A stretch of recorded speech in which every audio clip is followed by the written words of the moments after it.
एक गहरे जंगल में एक बहुत ही शरारती बंदर रहता था, जिसका नाम चुलबुल था। वह पूरे जंगल में अपनी मस्ती और शरारतों के लिए मशहूर था। चुलबुल कभी हाथी की सूंड खींच लेता, तो कभी खरगोश की गाजर चुरा लेता। एक दिन जब चुलबुल आम के पेड़ पर झूला झूल रहा था, तो उसने दूर एक चमचमाते हुए सुनहरे केले को देखा। उस केले से एक चमकदार रोशनी निकल रही थी। चुलबुल की आंखें चमक उठीं। अरे वाह! यह तो कोई जादुई केला लगता है। वह तुरंत उस केले के पास कूद कर गया, लेकिन चुलबुल ने जैसे ही उसने केले को छूना चाहा, केला अचानक ही हवा में उड़ने लगा। अरे रुक, तू उड़ कैसे रहा है? चुलबुल ने कहा और केले के पीछे दौड़ पड़ा। केला कभी ऊपर जाता तो कभी नीचे आता। चुलबुल उछल कूद करता रहा, लेकिन केला उसके हाथ ही नहीं आया। फिर केला अचानक रुक गया और चुलबुल ने देखा उसमें से एक जादुई परी प्रकट हुई।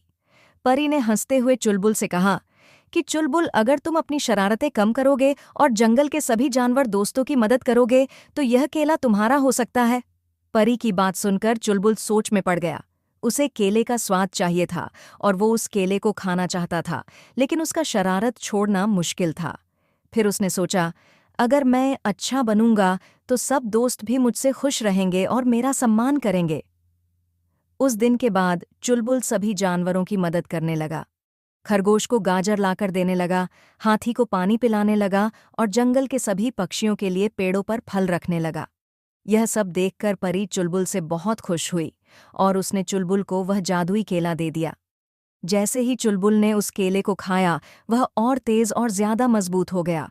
अब वह और भी ऊंचे पेड़ों पर कूद सकता था और पूरे जंगल में सबसे फुर्तीला बन गया।